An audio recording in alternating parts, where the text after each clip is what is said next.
Canan diye sevdim, sevdim seni mağduruma.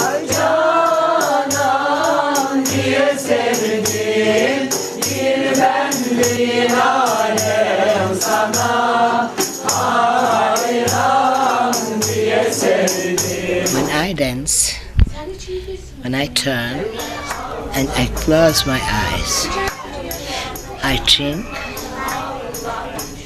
that my body is dead, the soul doesn't die.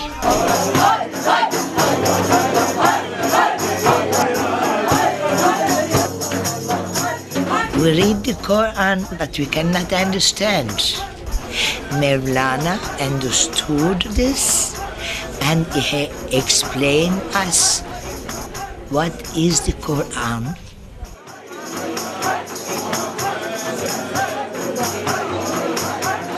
I love everybody.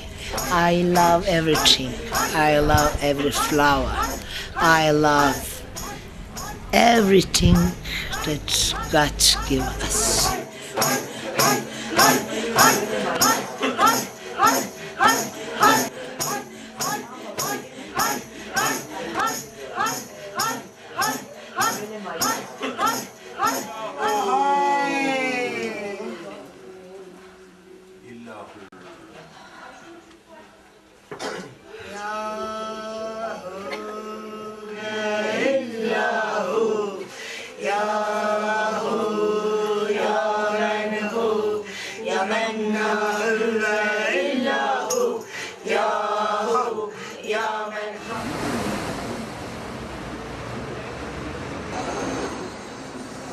Next morning, Sherazad from Tehran shops. Her friend Hashim visits Mevlana's tomb. Sufism well accepted in Iran nowadays? Yes. We don't have any problem in Iran just because the situation has changed to much better than the first years after the revolution. And we hope for the next year the government has decided to make Maulana house. Sufis had tremendous influence, especially in India and the East. And when Ottomans occupied Christian lands in the West long after Rumi's death, Mevlevis helped entice Christians to Islam, often through the voice of the ney.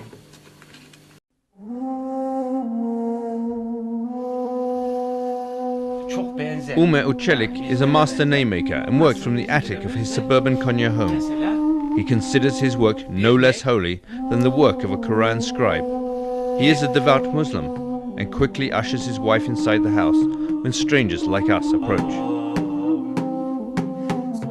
The ney's life begins as a bamboo reed on the river bank.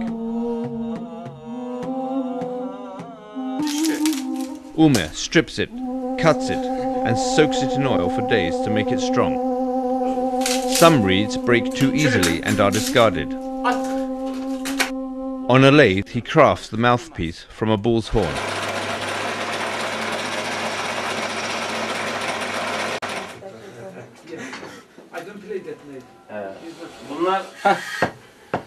The simplicity of the instrument is deceptive.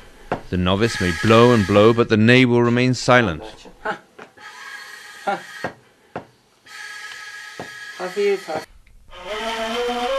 This flute is played with fire, not with wind, says Rumi. When sound does emerge, it is as though the ney itself has chosen to speak. There are 24 different neys, from long to short. Each has its own name and sound. Umer is a master of choosing the right ney for the right player. Then he drills a hole for the thumb, so that it exactly suits the shape of the hand.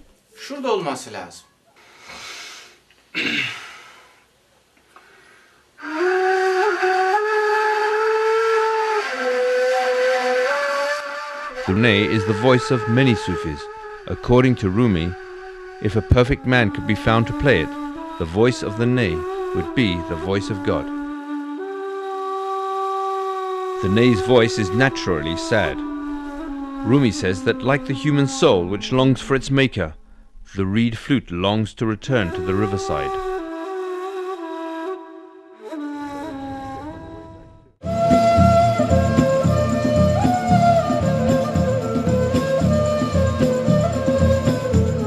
The mountains recede, but questions remain.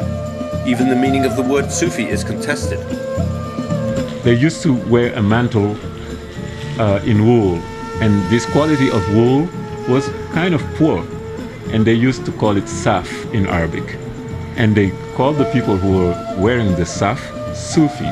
But modern secular types say it stems from the Greek word for wisdom, sophos. In Turkish we call it sofu, but it comes from the Greek word to be sophisticated.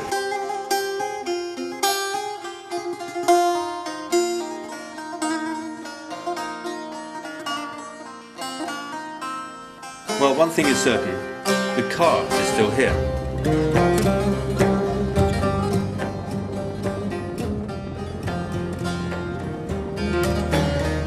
Suddenly as it appeared, the snow disappears. The road to Antalya is clear. We spot a hitchhiker with a can. We stop. Dusan says his truck ran out of petrol.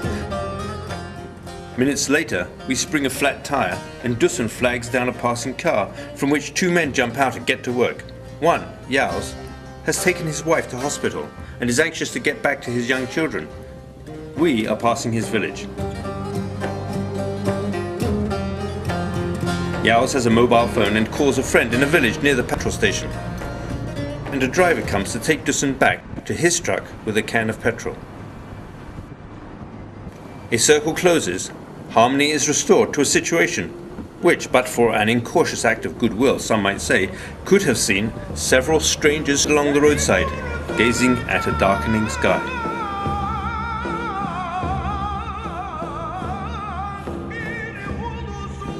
Rumi argues that man can achieve unity with God only by allowing his ego to die for God. Surely alluding to Jesus, he says, God would die for love of man, but cannot. So man must die for God. I think if you say God is love, I think this is Christian. I cannot see any Islamic source that says God is love. Love is like sea, like ocean. The real Sufi is the one who knows what is happening on the surface and in all the depth of the ocean. Saudi Arabia bans Sufis. The Muslim pilgrim turns around the black stone of the Kaaba, but Rumi says, turn around the Mecca of your own heart. The Sufi is surely at heart a dissident. Before he became Czech president, Václav Havel liked to say, seek out the man who seeks truth, but avoid like the plague the man who has found it. Rumi said, the seeker will never find God, but God will never reveal himself to someone who does not seek him.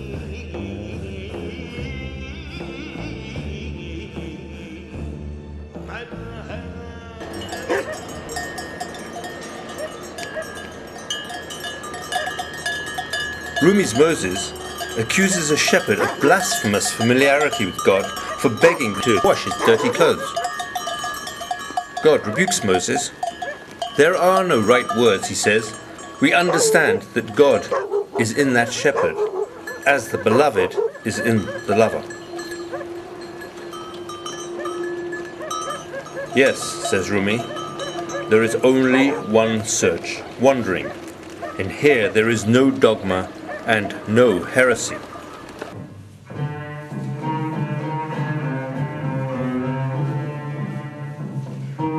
The dance puts experience of God above definitions.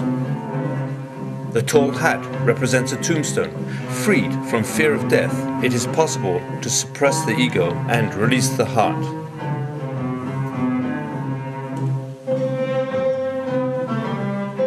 The dervish revolves in tune with the cosmos. He is a water wheel, which by turning reveals the power of the flowing river.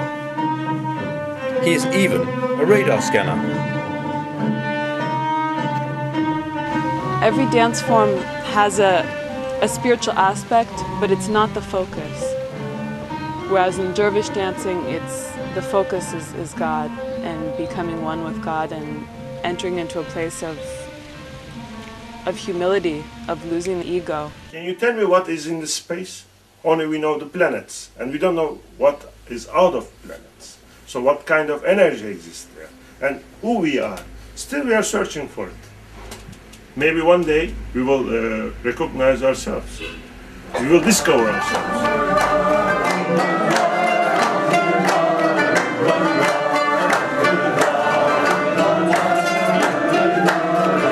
You could say that it's an extra practice or something, but it's also, in my eyes, a complete faith. Rumi seems too modern to have been born in the Middle Ages. In Turkey, the dance is harnessed to the tourist industry as a money spinner, performed even in outdoor cafes. But Mevlevis maintain it is always a religious experience. Other Sufis prefer to seek the divine sitting absolutely still. But the whirling dance represents a quest for an instant experience of God, even though Rumi also advocates its opposite, an endless search for God. Don't move the way fear makes you. Keep walking till there's no place to go. Don't try to see through distance. That's not for human beings. Move within. To Rumi, Mohammed is a seeker who reaches one peak and keeps climbing. Rumi calls Islamic law a candle to light the way to the foothills of enlightenment. Not all Muslims agree. I spent some time doing these things, and I know that there is a certain dislocation of consciousness when you are performing the dhikr in that fashion. And this dislocation of consciousness does not mean that you are necessarily near to God. I don't beat the peak of any mountain. I don't have a challenge with any mountain. I don't have to climb any mountain. What is at the end of that ascent beyond Islamic law? Out beyond ideas of wrongdoing and right doing,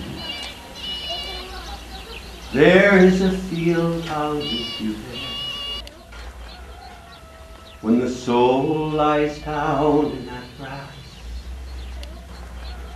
the world is too full to talk about. Ideas, language, even the phrase each other doesn't make any sense.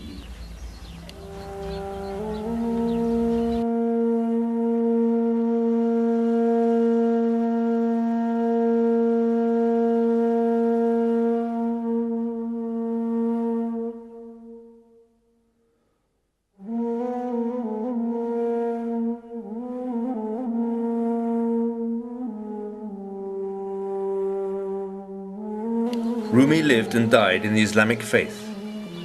He lived to see pagan Mongols, the terror of his age, become Muslims. His God remains a mystery, but little about the human condition can be said to have escaped his eye.